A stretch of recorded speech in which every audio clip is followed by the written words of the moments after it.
বাংলাদেশের জাতীয় সংবাদ মাধ্যমসমূহে প্রকাশিত সংবাদসমূহের উল্লেখযোগ্য অংশ নিয়ে সম্পাদিত অ্যানালগ নিউজরুমে স্বাগতম। সম্মানিত দর্শক শ্রোতা, আজ 24 নভেম্বর 2009 মঙ্গলবার।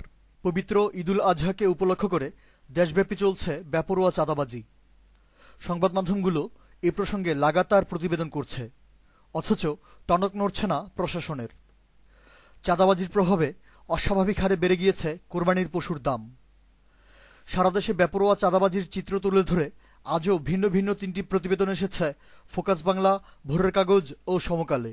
একটি ঠিকাদারি প্রতিষ্ঠান থেকে আদায় করা চাঁদাবাজির 3,80,000 টাকার ভাগবাটোয়ারাকে কেন্দ্র করে ছাত্রলীগের কেন্দ্রীয় সাধারণ সম্পাদক ও ঢাকা বিশ্ববিদ্যালয় শাখার সাধারণ সম্পাদকের নেতৃত্বাধীন 2 গ্রুপের গোলাগুলির খবর এসেছে বার্তা সংস্থা ফোকাস বাংলায়। রাজশাহীর বাঘা উপজেলায় সংখ্যালঘু হিন্দু সম্প্রদায়ের লোকজনদের উপর অত্যাচার নির্যাতনের খবর এবং ঝিনাইদহ সদরে সংখ্যালঘু সম্প্রদায়ের একটি ঐতিহ্যবাহী কালী মন্দিরে হামলা ও ভাঙচুর শেষে মন্দিরের জমি জোরপূর্বক দখল করে নেওয়ার সংবাদ ছেপেছে সমকাল ও প্রথম আলো। পাবনার ভাঙ্গুড়ায় বিরোধী দলীয় নেতাকর্মীদের বাড়িঘরে সন্ত্রাসী হামলা ও লুটপাটের খবর।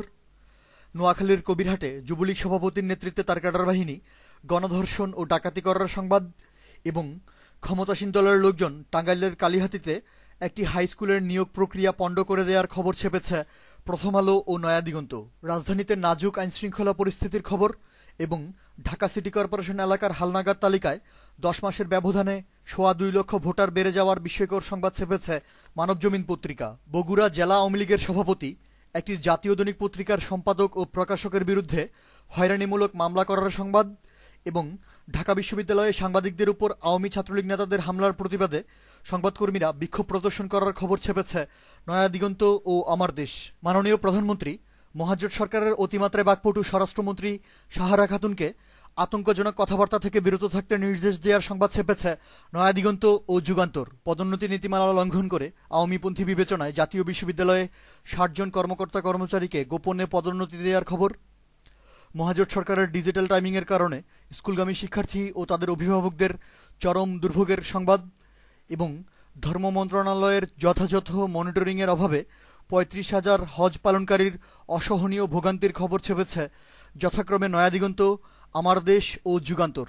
সিরাজগঞ্জ, কুড়িগ্রাম ও নারায়ণগঞ্জে সরকার দলীয় লোকজনদের বেপরোয়া টেন্ডারবাজির সংবাদ ছেপেছে আমার দেশ, নয়া দিগন্ত ও জায়দিন।